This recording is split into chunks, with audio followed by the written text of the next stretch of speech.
Superfoods. This is a word that you come across frequently now. Most supermarkets will have signs somewhere around the vegetable section of superfoods, and we think of things like blueberries and spinach and other common foods, and they've suddenly got this label on. So what people are talking about really is the idea that there are certain foods which contain antioxidants. Antioxidants are incredibly powerful, and they basically are the body's method of dealing with the toxicity in our environment.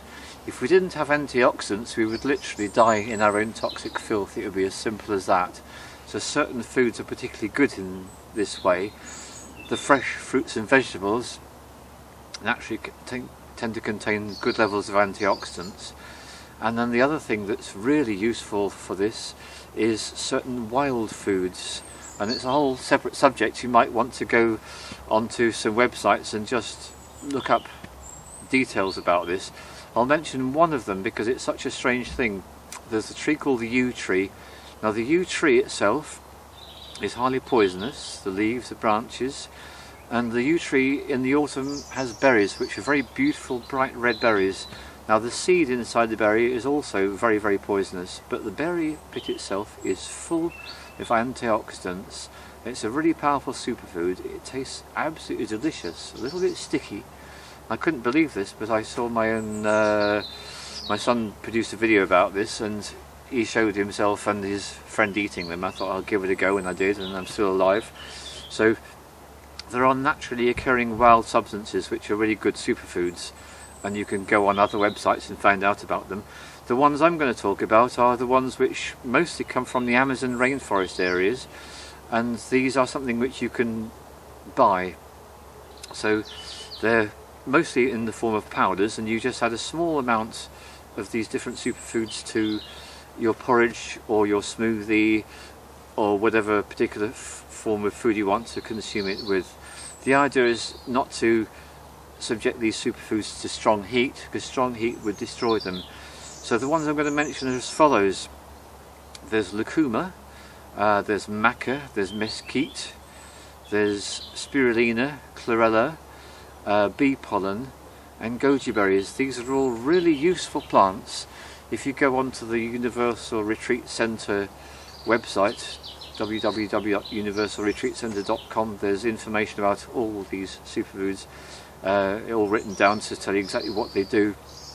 And I've been experimenting with these for just over a year now, and I find that they're really helpful, so I can certainly recommend them. And there's a company that advertises on eBay called Harvest Moon Superfoods. He sells them at a very competitive price, and they're really lovely things to consider adding to your diet. So apart from all the things you can do to keep your diet clean and things you don't put in there, then getting all the fresh stuff that you can do is an organic as much as possible. That's great. And then finally add some superfoods there, and then that can really take your energy and your consciousness to the best possible levels that you can hope for.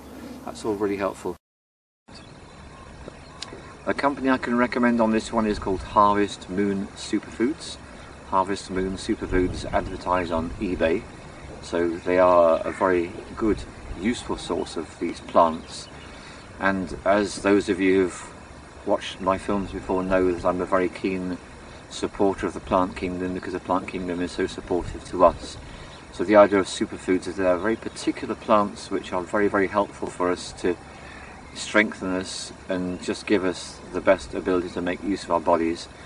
And there's a whole range of these, from lucuma, maca, mesquite. There's also one which comes through the bee kingdom called bee pollen. These are all very, very helpful indeed. There's also spirulina and chlorella, which are blue-green algae. Now all these superfoods, what they do is they provide all the extra nutrients that we tend to miss in our modern diets. So this is why they're becoming increasingly important in recent times. There's a particular berry called the goji berry, which I also strongly recommend. And one way you can take your superfoods is to make up a simple bowl of porridge and just add the amount that you're drawn to of each of these superfoods, mix them in, stir them in, and put whatever fruit you'd like to put into that porridge. It's a really easy way to take them. Another way you can take them is just to get a small bowl of yogurt and add them to the yogurt. That works very effectively as well. To start the day with a range of superfoods is a very valuable inclusion into your practice. Seaweeds, sea vegetables, I would definitely include those in the superfood category. The advantage of the spirulina and the chlorella is that they are available in powdered form from these superfood suppliers like Harvest Moon Superfoods.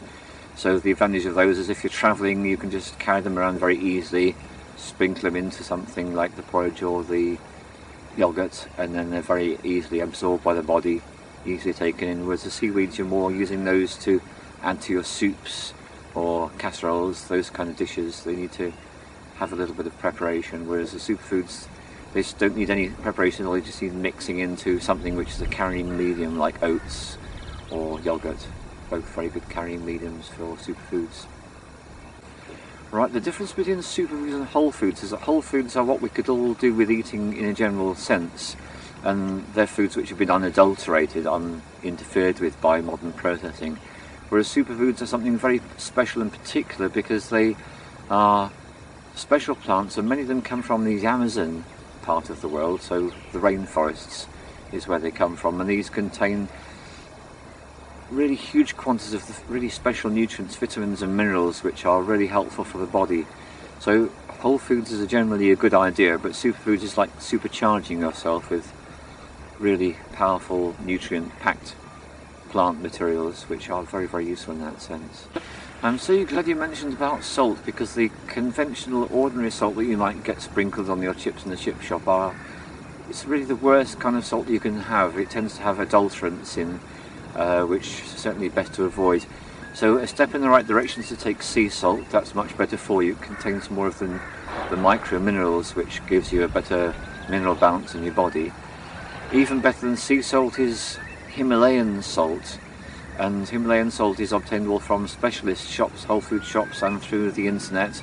If you put Himalayan salt in the search engine, it will come up and you'll find companies that provide this. Now when you see the Himalayan salt, you'll notice instantly something very special about it. The colour range is spectacular, everything from a very pale orange through to a deep pink, even to a purple colour, depending on your source of supply. Now this particular salt is so powerful that it's a really good thing to take in water, just a small amount, like a pinch in a pint of water.